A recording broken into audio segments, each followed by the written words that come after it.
Okay, so the second part of the preparation is checking the Viking schema config, that it's all set up to match what's coming in from Domino.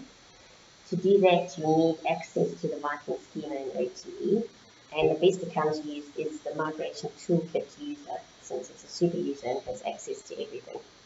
You can log in with that and then choose the correct target schema.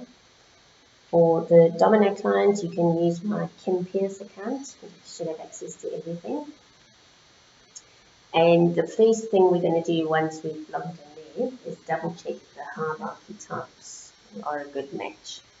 So for that, we need to go to Viking Administration, then Hierarchies, and here we've got Company, Division, Department, and Site. And let's have a look at the Domino client. The easiest way to check the Domino client hierarchies is to just choose any module and then just open any record, and it should list the hierarchy types here in the record itself. So division, department, and site we have. Company will keep as well in Viking because it's just necessary in Viking to have that top level.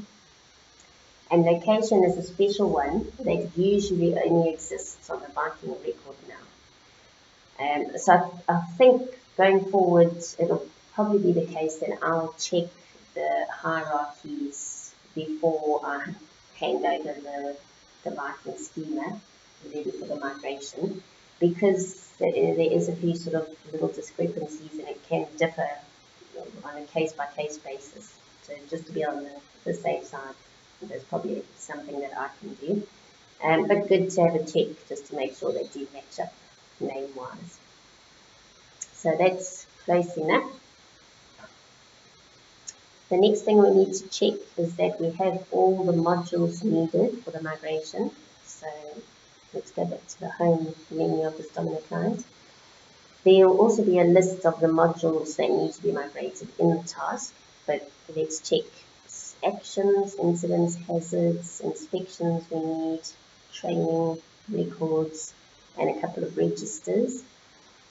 Compare that with the Domino, the Viking schema, and you should have them as a match. So incidents, actions, hazards, documents, inspections, training records, and chemical register. Looks like we've got a couple of extra ones here as well, but that's fine. It could be that the customer wants these ones for Viking. So we won't ever remove any modules. We just need to verify that the modules exist for the ones that we want to migrate data to. Okay. The next bit that we have to do is add some fields, special fields to those forms. So starting with the actions form, if you go to the form workload definition tab in Viking, actions module and action form, double click to open. What we want to do is add a section at the bottom that's called migration history.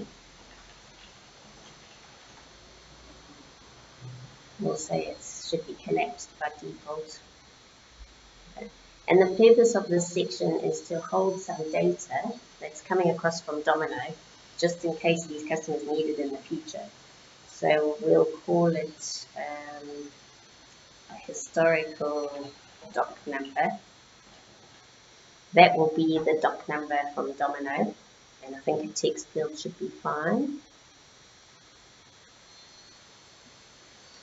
And another one is going to be the audit log, so historical audit log. We need to make that a text area.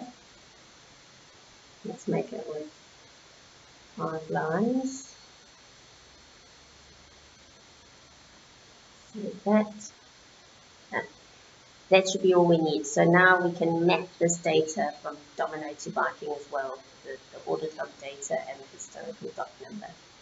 So we can save this form, but one thing that's worth doing is saving this section as a template. Let's try it now. I think I just need to save the form first. Right, so I've saved the form and just gone back into it. Now I can save that as a template. I'll just call it Domino Migration History.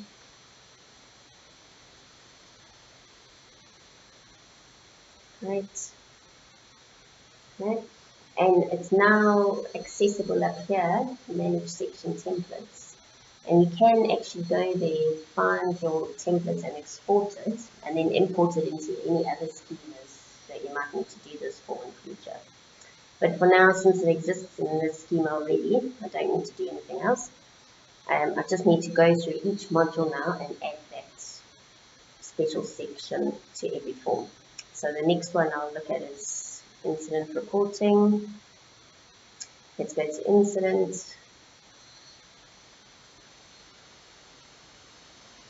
And add template, Domino migration history. Should now be at the bottom, and then just go down there and have a quick check. There it is, and save. Okay, and then we need to repeat that for every form. Once we've finished updating all the forms that we're going to migrate with that special history section, the last item to check is the migration toolkit user. So we go to the users tab, verify that that user exists, and there's a little bit of extra configuration we need to do in order to allow the super user to create records in the schema, and that is to grant that user access. So we need to give him the admin group. Because this user doesn't have any hierarchy values set, we'll have to do that from groups. So we go groups, put him in the admin group so he's got access to everything, select him, and save.